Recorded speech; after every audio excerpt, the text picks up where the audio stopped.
make it easy เฮามีอันนั้นแล้วว่าโอเคเฮาไล่แล้วเนาะโอ้ยอันนี้ออกกันเด้อเบิ่งเด้อโ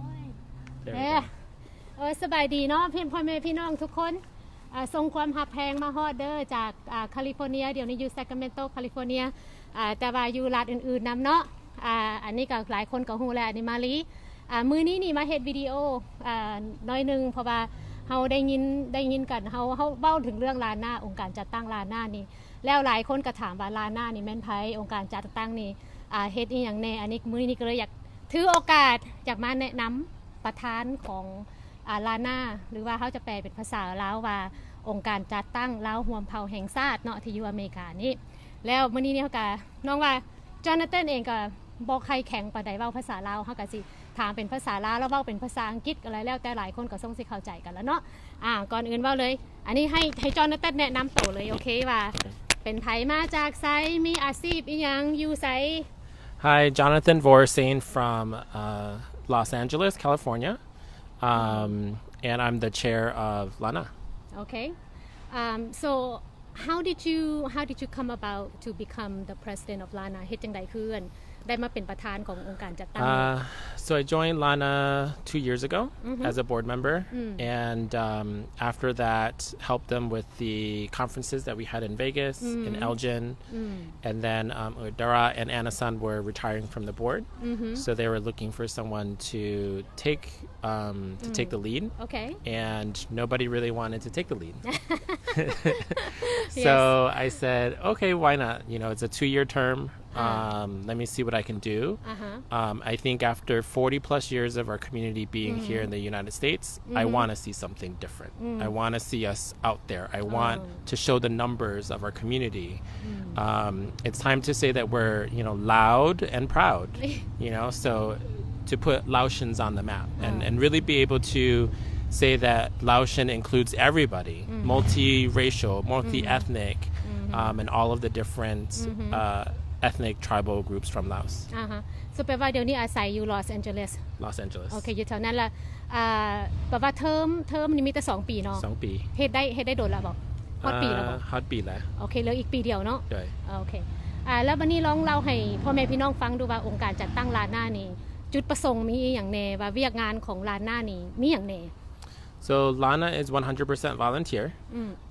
We don't get paid to do this, and we are advocating for Laotian Americans nationally. So that means that if people need help with resources or services, or if they need help just connecting people to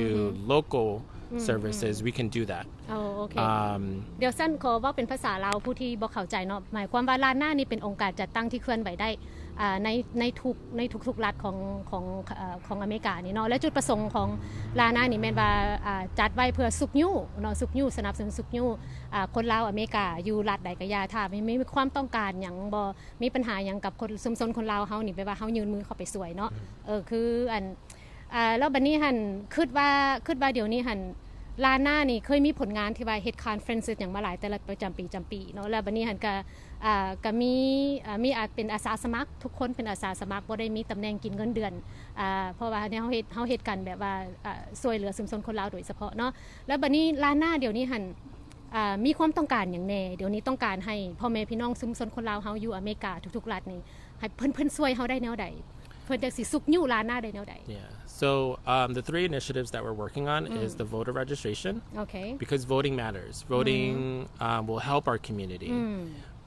Especially issues around education or health services, especially because our elders are getting older, so they need specific healthcare services, professionals that speak the language, that understand our culture, that can help them. โอเคขอเว้าย่อน้อยนึงเนาะจุดประสงค์3อย่างประเด็น3อย่างที่เดี๋ยวนี้ที่ลาน่ากำลังแบบว่ามีความช่วยเหลือหรือว่าเน้นไปทางนี้1ก็คือว่า1นี่แม่นvoters registration หมายถึงพยายามสุกยู่ให้คนลาวไปจดทะเบียนลงชื่อเพื่อว่าจะไปลงเลือกเสียงเลือกตั้งเนาะ1แล้วเรื่องอย่างก็ช่วยเหลือผู้เฒ่าผู้แก่คนลาวที่เพิ่นสูงอายุมาแล้วเพิ่นต้องการความช่วยเหลือเลยเรื่องทางที่อยู่อาศัยแม่นบ่โอเคแล้วก็เกี่ยวกับเรื่องการศึกษา การศึกษาของเด็กน้อยและสุกยู่ให้เด็กน้อยคนลาวนี่ได้เรียนสูงๆเรียนฮอดรุ่นปริญญามหาลัยประมาณนั้นเนาะ High school, college. โอเคแล้วมีหยังก็มี housing มี education มีหยังอีกก็ Census แล้วก็ 2020. โอเค census ก็หมายถึงว่าปี2020ที่สิมาถึงนี้เฮาต้องได้เฮ็ดเวียกแบบเวลาการเฮาน่ะหยังก็นั้นนับพลเมืองคนที่อยู่อเมริกาเนาะอันนี้ก็กำลังเป็นเวียกงานที่กำลังสำคัญและกำลังเล็งเฮ็ดเน้นอยู่ว่า3อย่างนี้เนาะ โอเคอันนี้เป็นในปัจจุบันนี้อันนี้เป็น3ประเด็นที่ลาน่ากำลังเคลื่อนไหวแล้วก็มีการสุกยู่แล้วก็ต้องการความช่วยเหลือจากพ่อแม่พี่น้องทุกคนที่อยู่อเมริกานี่อยู่รัฐใดก็ยาแต่เดี๋ยวนี้นี่ลองเว้าถึงเรื่อง SB 895ดูงานตัวนี้ SB 895นี่ลาน่านี่เฮ็ดหยังแน่เดี๋ยวนี้แล้วก็มีการเคลื่อนไหวแบบใดเดี๋ยวนี้So Lana is helping all of the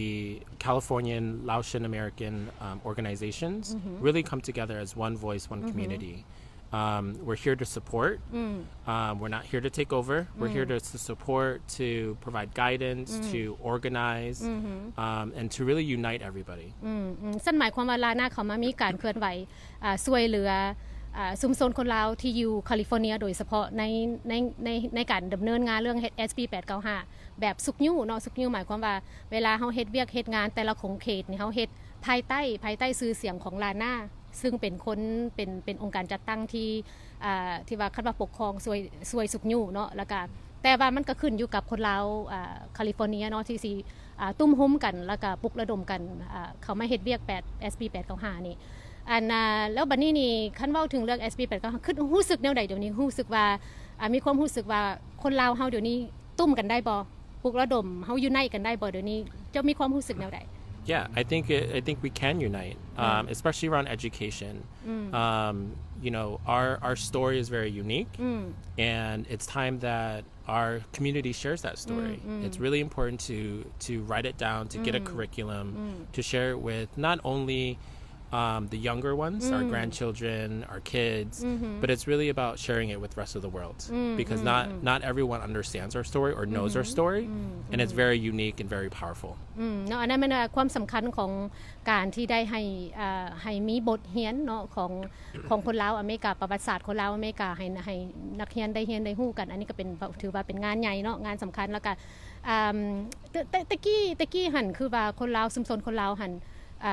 บ่ใครอยู่ในกันได้แบบว่าบ่ใครได้ปลุกปุ้งแบบว่าโฮมกันได้นะเดี๋ยวนี้หันเจ้ารู้สึกแบบนั้น Do you feel different now Do you feel like we are able to unite the Lao community what are you sensing I do feel like we are uniting. I think the first step is to really talk to one another, right? And find a common ground. Everyone agrees that education is important for our community and being able to share our story. So whatever differences that people may have or organizations may have, we can really come together and say we're Laotian, right? At the end of the day, yes, we're Americans, but we're also Laotian, and we have to honor our roots. เนาะอันนี้แม่เนาะเพิ่นเว้าก็แม่นความเนาะเพิ่นเว้าว่าคนลาวเฮาอยู่อเมริกานี่สิว่าเป็นเผ่าใดก็แล้วแต่